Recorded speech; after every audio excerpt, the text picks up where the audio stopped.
I thank you all for being present in this curtain raiser event for Waves in such a large number. I'm extremely keen to listen from the captains of industry who have elected here, who have joined this session for having a brainstorming on media and entertainment industry. Like my colleague, Honorable Chief Minister, invited you to IFFI and Waves, I also extend you a very warm welcome for this path-breaking event, IFFI and Waves, and this is going to be a significant milestone in India's media and entertainment industry's future development.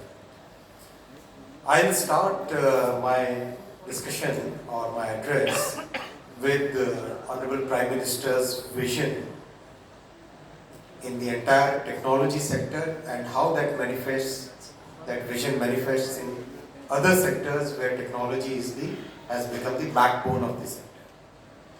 As we all know, friends, the media and entertainment world is going through a structural change.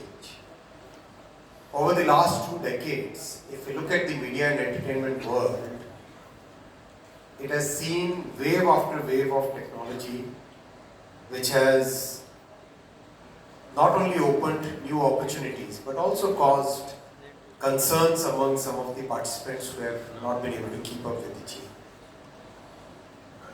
The role of public policy and our Prime Minister's vision is we should be able to harness the best out of this structural change, and we should be able to support the people, support the industry, support the entire ecosystem of media and entertainment in coping up with the change in technology.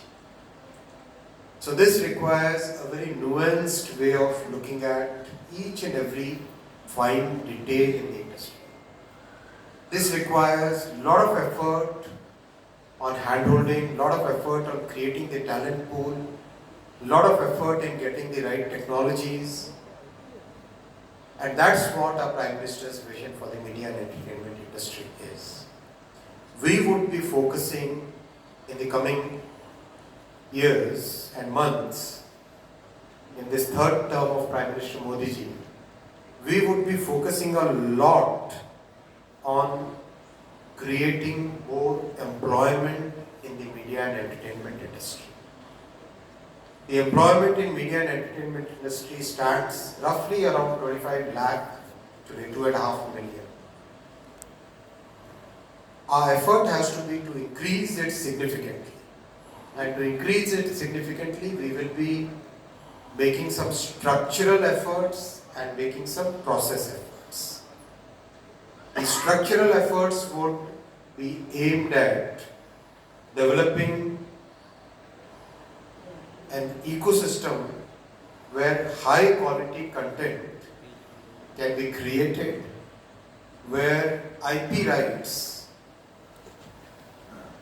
can be developed in the country, where the world sees India as the natural place for establishing their content creation teams.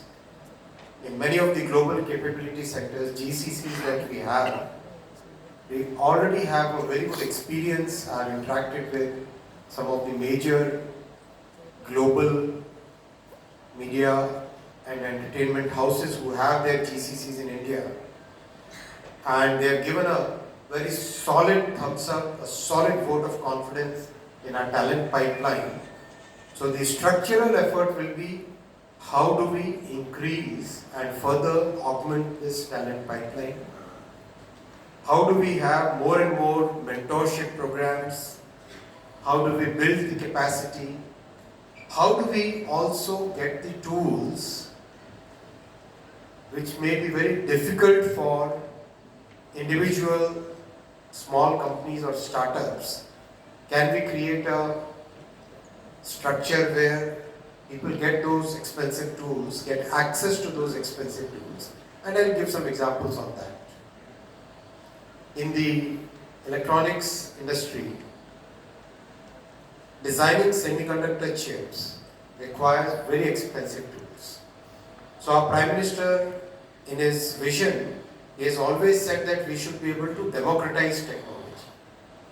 So we created a system by which the tools are now available in 104 universities.